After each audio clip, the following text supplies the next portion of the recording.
అందరికీ నమస్కారం. Welcome to police training college Amberpet and Medchal YouTube channel.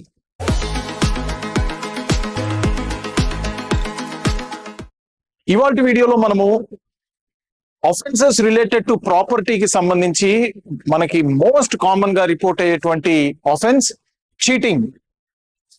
So అసలు చీటింగ్ అనే ప్రొవిజన్ ఏమిటి అండ్ ఎటువంటి ఎలిమెంట్స్ ఖచ్చితంగా ఉంటేనే అది చీటింగ్ ఆఫెన్స్ అవుతుంది, ఆ చీటింగ్ ఆఫెన్స్ లో ఉన్నటువంటి లెవెల్స్ ఆఫ్ పనిష్మెంట్ ఏమిటి, ఎందుకంటే ఈ ఆఫెన్స్ కి ఒకే రకమైన పనిష్మెంట్ లేదు, డిఫరెంట్ పనిష్మెంట్స్ ఉన్నాయి.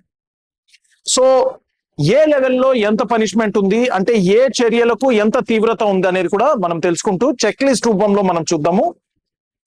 సో చీటింగ్ అనేటువంటి డెఫినేషన్ ని మనము చెక్ లిస్ట్ రూపంలో మనం స్ప్లిట్ చేస్తే మనకు వచ్చేది రెండు డిఫరెంట్ కేటగిరీస్ లో వస్తుంది. మొదటి భాగము, రెండవ భాగం. ఇందులో మొదటి భాగం మనం తీసుకుంటే చర్యలు ఏమిటి, వాటికి ఉన్నటువంటి ఎఫెక్ట్ ఏమిటి, ఈ చర్యలు చేస్తే ఈ ఫలితం ఒకవేళ ఈ ఎఫెక్ట్ కనుక ఉంటే చీటింగ్ అయినట్టు. సో ఫస్ట్ పార్ట్ లో ఏముందో చూద్దాము. పార్ట్ 1 లో మనకి ఏముండాలి, ఖచ్చితంగా డిసీట్ అనేది ఉండాలి. డిసీట్ అంటే వంచన. సో ఒక మనిషి ఇంకొక మనిషిని డిసీట్ చేసి ఉండాలి, ఇది ఖచ్చితంగా ఉండాలి. ఈ డిసీట్ అనేది తప్పకుండా ఉండాలి. డిసీట్ తో పాటు ఇంకేం ఉండాలి అంటే ఫ్రాడ్యులెంట్ గా కానీ డిజానెస్ట్ గా కానీ అతని చర్య ఉండాలి.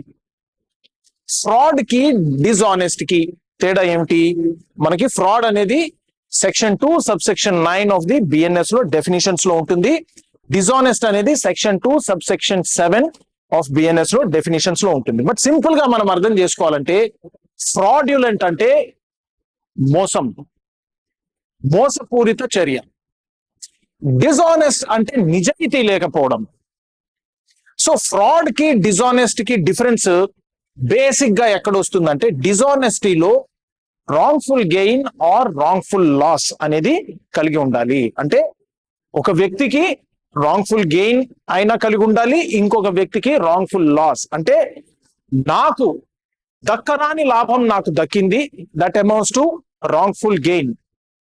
ఇంకో వ్యక్తికి కలగరాని నష్టం కలిగించాను, that amounts to wrongful loss.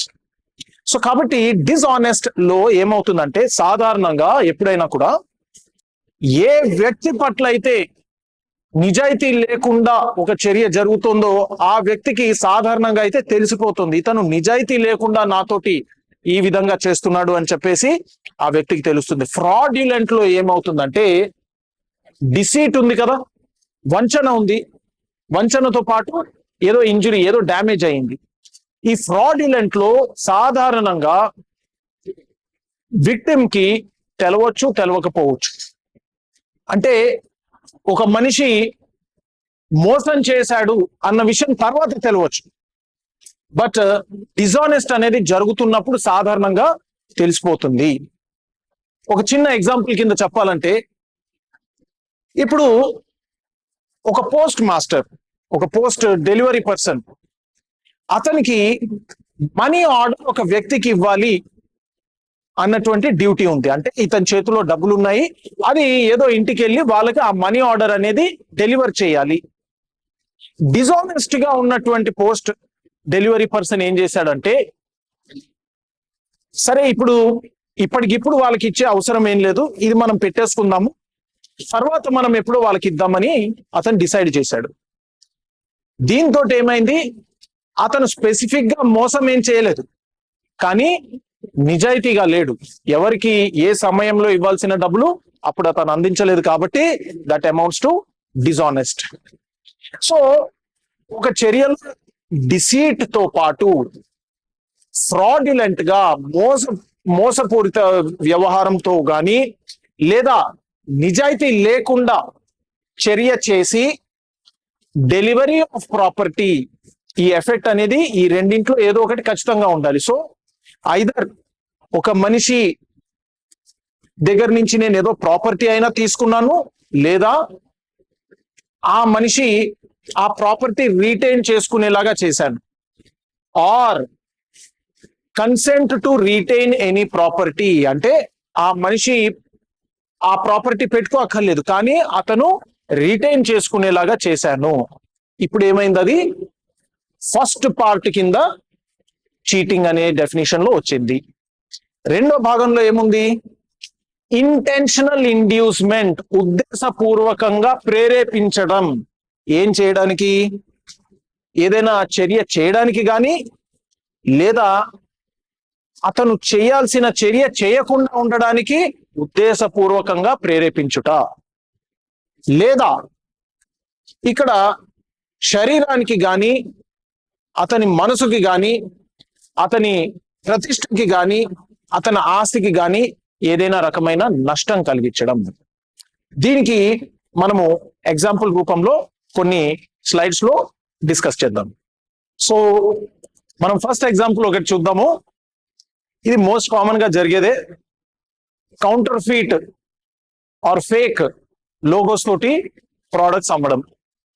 సరే, దానికి సపరేట్ గా మళ్ళీ బిఎన్ఎస్ లో అఫెన్సెస్ ఉన్నాయి, బట్ అది చీటింగ్ కూడా అఫెన్స్ అవుతుంది.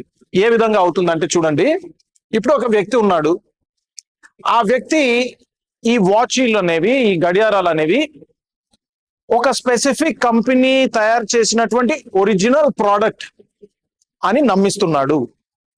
డిజానెస్టీ ఉంది ఇక్కడ. మనం చూడాల్సింది ఏమిటి, డిజానెస్ట్ గా ఉన్నాడు, అది నిజాయితీ కాదు. అది ఒకవేళ నిజాయితీ కాదు సార్, ఇది ఆ కంపెనీ లాంటి ప్రోడక్టే కానీ ఇది ఆ కంపెనీ ప్రోడక్ట్ కాదు, మీరు వేసుకుంటే ఎవరికి తెలియదు అని చెప్పాడు అనుకోండి నిజాయితీగా, అప్పుడు అది డిజానెస్టీ కింద చీటింగ్ ఆఫెన్స్ లో రాదు.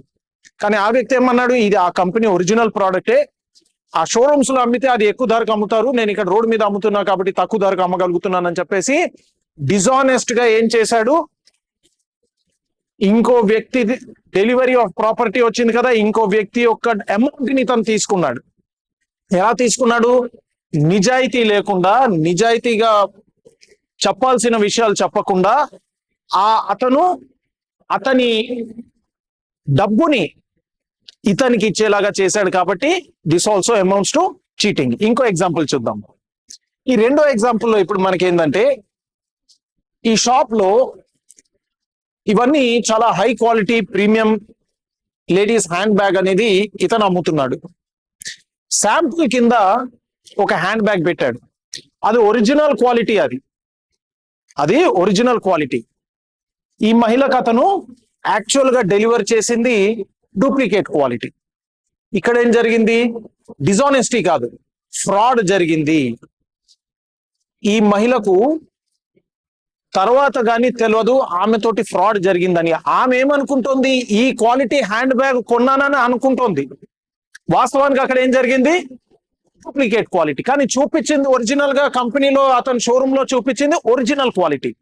సో ఏమైతోంది, ఫ్రాడ్యులెంట్ బిహేవియర్ తోటి, మోసపూరిత ప్రవర్తనతోటి అతను ఏం చేశాడు, ఆమె అమౌంట్, ఆమె కష్టార్జితాన్ని ఇతనికి ఇచ్చి ఇతను అమ్మేటువంటి ఫేక్ ప్రోడక్ట్ ని తీసుకునేలాగా చేశాడు. కాబట్టి దట్ అమౌంట్స్ టు చీటింగ్.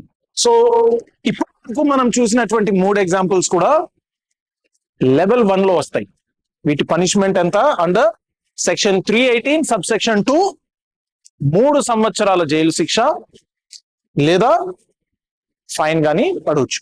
మరిన్ని వీడియోస్ లో ఈ విధంగానే మనము నేర్చుకుందాము. అంతవరకు నమస్కారం.